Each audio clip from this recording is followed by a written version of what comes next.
నమస్తే, welcome to our channel. నేను సౌజన్య. Hyper ఆది తను ఏ షో చేసినా కానీ సెన్సేషనే ఉంటుంది, ఫుల్ కామెడీనే ఉంటుంది. But for the first time కావచ్చు, లేకపోతే చాలాసార్లు కూడా కొన్ని వీడియోస్ మనం చూసాము జనసేన పార్టీకి సంబంధించి. సో ఇప్పుడు జనసేనకు సంబంధించి కూటమిలో భాగంగానే 24 సీట్లు కేటాయించడం జరిగింది. ఆ 24 సీట్లు కేటాయించడంతో పవన్ కళ్యాణ్ పైన విమర్శించే వాళ్ళు చాలామంది ఎక్కువయ్యారు. కార్యకర్తలు కూడా, ఈవెన్ కొంతమంది అభిమానులు కూడా ఏంటి 24 సీట్లేనని చాలా అసంతృప్తితో ఉన్నారు. అక్కడతో ఆగకుండా వాళ్ళు చేసే చర్యలు చాలా బాధాకరంగా ఉన్నాయి. సో చాలా బాధతోనే హైపర్ అది ఒక వీడియో రిలీజ్ చేయడం జరిగింది సోషల్ మీడియాలో. మరి అంశానికి సంబంధించి మనతో మాట్లాడడానికి, వారి విశ్లేషణని మనతో పంచుకోవడానికి ఈరోజు మనతో పాటు ఉన్నారు సీనియర్ జర్నలిస్ట్ జగదే ఉన్నారు. వారితో మాట్లాడదాం. నమస్తే అండి. నమస్తే. హైపర్ ఆది తన చేసేటువంటి షోస్ ఏవైతే ఉన్నాయో ఎంత కామెడీ రన్ చేస్తాడు, ఎంత నవ్విస్తాడో అందరికీ తెలిసిందే. బట్ రీసెంట్గా జనసేనకి సంబంధించి కూటమిలో భాగంగా 24 సీట్లు కేటాయించడం, ఆ 24 సీట్లే జనసేనకు వచ్చాయని చెప్పేసి జనసేన కార్యకర్తలు కావచ్చు, నాయకులు కావచ్చు, అభిమానులు చాలా అసంతృప్తితో ఉన్నారు. బట్ ఎందుకు 24 సీట్లకు ఒప్పుకున్నారనేది డీప్గా మనకెవ్వరికీ తెలియదు. అటు చంద్రబాబుకి, ఇటు పవన్ కళ్యాణ్కి మాత్రమే క్లారిటీ ఉంది. సో పవన్ కళ్యాణ్ ముందు నుంచి ఒకటే మాట చెప్తున్నారు, ఎట్టి పరిస్థితుల్లో ఏదేమైనా నేనేం కోల్పోయినా వచ్చేటువంటి ఎన్నికల్లో జగన్మోహన్ రెడ్డి అధికారం దక్కించుకోకూడదు, దానికోసం నేను ఏమైనా చేస్తాను, వ్యతిరేక ఓటు చీలకూడదు, దానికోసం నేను ఏదైనా చేస్తా, ఏదైనా కోల్పోవడానికి రెడీ. జగన్మోహన్ రెడ్డి మాత్రం అధికారంలోకి రావద్దు, మళ్ళీ మేమే రావాలి అనే ఉద్దేశం ఆయన మొదటి నుంచి ఇదే స్టేట్మెంట్ మీద ఉండడం జరిగింది, స్టాండ్ అయ్యి. బట్ ఇంత చెప్పిన తర్వాత కూడా, చూసిన తర్వాత కూడా డైరెక్ట్గా ఎందుకు జనసేన కార్యకర్తలు కానీ, నాయకులు కానీ, అభిమానులు ఎందుకు ఇంత దారుణంగా బిహేవ్ చేస్తున్నారు? జెండాల్ని కాల్చేయడం, జెండాల్ని నేలకేసి తొక్కేయడం. సో దీన్నే బేస్ చేసుకుని హైపర్ అది ఒక వీడియో రిలీజ్ చేశాడు సోషల్ మీడియాలో. సో దీని గురించి మీరు ఏమంటారు? మీ అభిప్రాయం ఏంటి?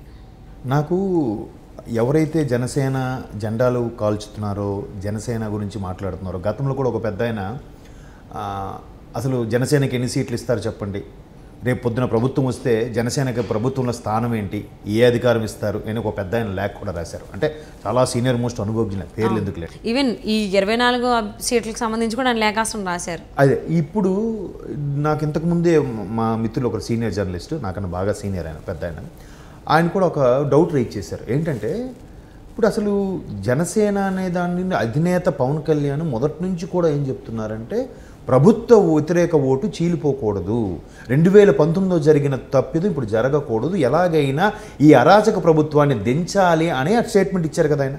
దానికి కట్టుబడే ఉన్నాడుగా.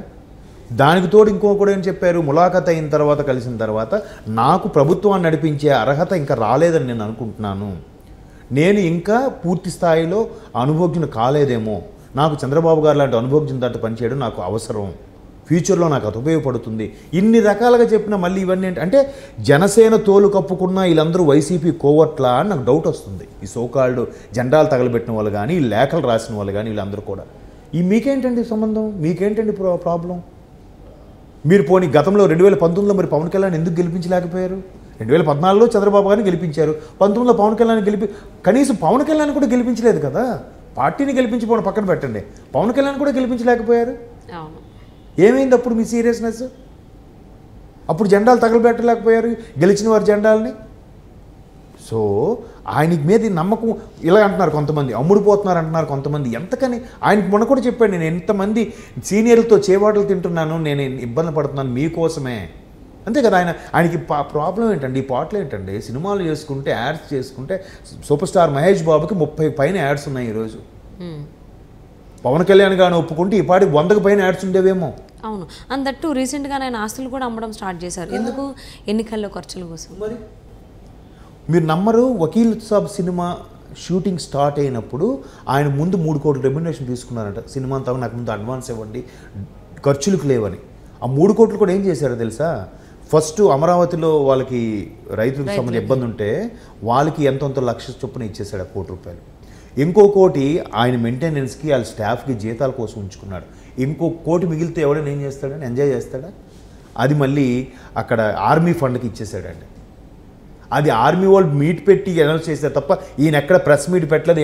ఏ టీం ఆయన మెంబర్ కూడా ఎవడు, పిఏ ఎవడు అనౌన్స్ చేయలేదు. ఇంకో విషయం ఏంటంటే ఇలా ఆయన చేస్తున్నారని రేణు దేశాయ్ ఆవిడ కూడా విడిపోవడం జరిగింది. ఆయనకి అసలు ఆవిడ ఒక ఇంటర్వ్యూలో కూడా చెప్పారండి ఆవిడ, ఆయనకి నేను ఎంచడానికి ఏమీ లేదు, ఎటువంటి మచ్చలేని మనిషి, మా పర్సనల్ రీజన్స్ మాకున్నాయి. అసలు ఏంటో మనిషి ఆ క్షణానికి సేవ అంటాడు, వ్యవసాయం అంటాడు, అసలు ఏ వ్యామోహం లేదు, ఆయనకున్న స్టేచరు ఆ స్టార్ ఇమేజ్ మీకు తెలియదు కాదని తిరిగి ఆవిడ ప్రశ్నిస్తుంది. ఇప్పటికీ పవన్ కళ్యాణ్ అంటే రేణుదేశ ఒప్పుకోదు ఆవిడ, ఎందుకు తిడుతున్నారని క్వశ్చన్ చేస్తుంది. మాకు ఉన్నాయి, మేము విడిపోయాం, వదిలేయండి అంటే అన్ని విషయాలు బయటకు చెప్పుకోలేరు కదా ఎంత సెలబ్రిటీ అయినా. 4 గోడలు అనవసరం. ఏమంటే ప్రతి భార్య భర్తల మధ్యన ఉంటాయండి. వాళ్ళు విడిపోయారు, మిగతా వాళ్ళు కలిసి ఉంటున్నారు కొంతమంది మేబీ. అయితే ఇప్పుడు హైపరాది ఇదే ఆవేదన వ్యక్తం చేస్తున్నాడు. ఆయన ఆవేదన వ్యక్తం చేసి మొదట్లో ఇప్పుడు ఆయనకి ఏముందండి, అంత కమెడీగా ఉన్నప్పుడు మిగతా ఆయనతో పాటు వచ్చిన కమెడియన్స్ చూసారా, లౌక్యంగా ఎవరితో ఏం మాట్లాడకుండా చక్కగా వాళ్ళు సీన్ వీడియోస్, ఈవెంట్స్, షోస్ అన్నీ చేసుకుంటున్నారు. వాళ్ళ స్వార్థపరులు. అది ఇప్పుడు ఏమంటారు, వీడికి ఎందుకు చక్కగా చేసుకోకుండా చక్కగా మరి ఎవరు ప్రజల కోసం మాట్లాడతారు అంటే మాట్లాడిన తప్పే, మళ్ళీ మాట్లాడకపోయినా తప్పే. వీళ్ళతో పాటు మిగతా ఉన్నారు, పేర్లు అనవసరం, వాళ్ళంతా హైప్ వెళ్ళిపోయారండి. వాళ్ళు చక్కగా సినిమా హీరోలు చేస్తున్నారు, వాళ్ళు షోస్ చేసుకుంటున్నారు, ఈవెంట్స్ చేసుకుంటున్నారు. ఈయనకేం కర్మ మరి అలా అనుకుంటే. పవన్ కళ్యాణ్ అంటే ఇష్టం అన్నాడు కాబట్టి మొదటి నుంచి అదే స్టాండ్ మీద ఉన్నాడు. మిగతా వాళ్ళు ఎవరు ఉన్నారా, పవన్ కళ్యాణ్ పేరు ఇలా అనుకొని పవన్ కళ్యాణ్ పేరు చెప్పుకొని సినిమా ఆఫర్స్ దొబ్బేయడం, డాడీ అనుకొని. ఎందుకంటే ఎలా అంటారు మరి. సో వాళ్ళతో పోలిస్తే ఈయన బెటరేగా.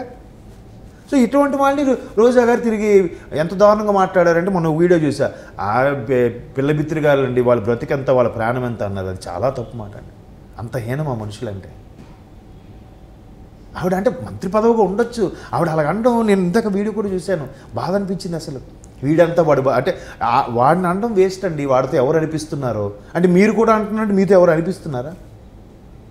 మనిషికి వాక్ స్వాతంత్రం ఉందా? వాడికి ఓన్ ఇండివిజువల్ థాట్స్తో స్వేచ్ఛగా మాట్లాడకూడదా? మాట్లాడితే ఎదవలా బిల్లి బిత్తిరి గారట, వాడు ప్రాణం ఎంత అంటే అది చాలా పెద్ద తప్పు. అనొచ్చు అంటే మేబీ ఓకే, వీళ్ళతో పోల్చుకుంటే వాళ్ళు తక్కువ వాళ్ళే అంటే స్టాటస్లో కావచ్చు, ఎక్స్పీరియన్స్లో కావచ్చు, దట్స్ ఫైన్. బట్ వాళ్ళెంత, వాళ్ళ ప్రాణం ఎంత అనే మాట అసలు చిన్న విషయం కాదు వదిలేయడానికి యాక్చువల్లీ. సో అంటే ఒక స్థానం ఎదిగిన తర్వాత విచక్షణ కోల్పోతారా అని అనిపిస్తుంది.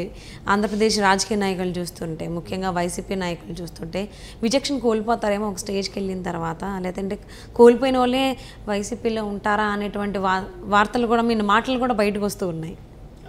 అంటే ఇప్పుడు ఒకప్పుడు ఒక ప్రోగ్రాంలో వీళ్ళు వాళ్ళు కలిసి చేసినప్పుడు ఆవిడ గురించి అడిగితే వీళ్ళు మేడం ఆవిడ మాకు నాగబాబు గారు ఎంకరేజ్ చేయడం వల్ల మేము ఈ స్థాయికి వచ్చాము చాలామంది చెప్పారు. ఇదే హైపరాది కూడా చెప్పారు. అలాంటప్పుడు మీ శిష్యుల్లాగా ఉండే వాళ్ళ గురించి అడిగినప్పుడు మీరేమన్నారంటే, అన్నాడా సరే వాడు విజ్ఞతకు వదిలేద్దు, వాడు అవన్నీ మర్చిపోయినట్టున్నాడు గతం అంటే ఎంత హుందాగా ఉండేదండి. గౌరవం మీ మీద గౌరవం పెరిగేది. లేదంటే నేను ఈ విషయం మీద మాట్లాడాలనుకోవట్లేదు అంటే ఎవరు బలవంతం చేస్తారు. ఏదో కెమెరా ఉంది, మైక్ ఉంది కదా అని వాడి ప్రాణం అంతా అని అంటే ఇంకా ఏదోలేండి, ఇంకా అంతే. దాన్ని మనం ఏం ఇంకా అది వాళ్ళ విచక్షణకే వదిలేయాలి. అదే. సో హైపరాది పోస్ట్ చేసినటువంటి వీడియో సోషల్ మీడియాలో నిజంగా వైరల్ అవుతుంది, చాలా కనెక్ట్ అవుతుంది. నాగబాబు గారు కూడా షేర్ చేశారు. సో దాని ప్రకారం ఆలోచించుకుంటే కొంచెం అంటే ఏదన్నా నిజంగా ఒక యుద్ధం జరిగిందంటే కొన్ని వేల మంది చనిపోతారు, అలాగని యుద్ధం చేయకుండా ఉండలేం, చేయాల్సిందే. మనుషులు ప్రాణాలు పోతాయని చెప్పేసి యుద్ధం చేయకుండా పోరాడకుండా ఉంటే ఇప్పుడు మన స్వాతంత్రం వచ్చేది కాదు. సో అలాగని జనసేన నాయకులు జనసేనని 24 సీట్లకే పరిమితం అయిపోయారు అనే దానికి ఇంకా లేదు, ఇంకా 57 సీట్లు ఉన్నాయి, ఇంకా రావచ్చు. ప్రస్తుతానికైతే 24 అసెంబ్లీ స్థానాలు, 3 ఎంపీ స్థానాలు. ఇలాగే ఉంటే 2029కి నెక్స్ట్ గవర్నమెంట్ జనసేన వస్తుందని ఎవరు చెప్పగలరు? అవును, ఎప్పుడని అదే కంటిన్యూ చేస్తున్నావు స్టెప్స్. అంటే ఎదగాలి అనుకుంటే నెమ్మదిగా అడుగడుగు వేసుకోవాలి తప్ప ఒకటేసారి 10 అడుగులు వేయాలంటే కరెక్ట్ కాదు, వేస్తే ఉండదు. ఇన్స్టెంట్గా వచ్చింది ఇన్స్టెంట్గానే పోతుంది. ఇదొక్కటి జన సైనికులు కనుక ఆలోచించుకుంటే, విచక్షణతో ఆలోచించుకుంటే చాలా మంచిది. లౌక్యంగా ఆలోచించాలి కొన్ని సందర్భాల్లో. ఎందుకంటే పవన్ కళ్యాణ్ డైలాగే ఉంటుంది అత్తారింటికి దారిది సినిమాలో, ఎక్కడ నెగ్గాలో కాదు ఎక్కడ తగ్గాలో తెలిసినోడు గొప్పడు అని. సో ఇది కనుక గుర్తుపెట్టుకుని ఉన్నట్లయితే చాలా డీప్ మీనింగ్ ఉంటుంది అది. సో కొంచెం అది ఆలోచించుకుంటే, అంటే అందరికీ అసంతృప్తి ఉంది 24 దగ్గరే అని, బట్ ఎందుకు అనేది ఒక రీజన్ ఉంటుంది. అది ఒక్కసారి ఆలోచించుకున్నట్లయితే ఇలాంటివి దారుణాలు చేయకుండా ఉంటారని ఆశిస్తున్నాను. And thank you so much for spending your valuable time with us, Jagadev garu. Thank you.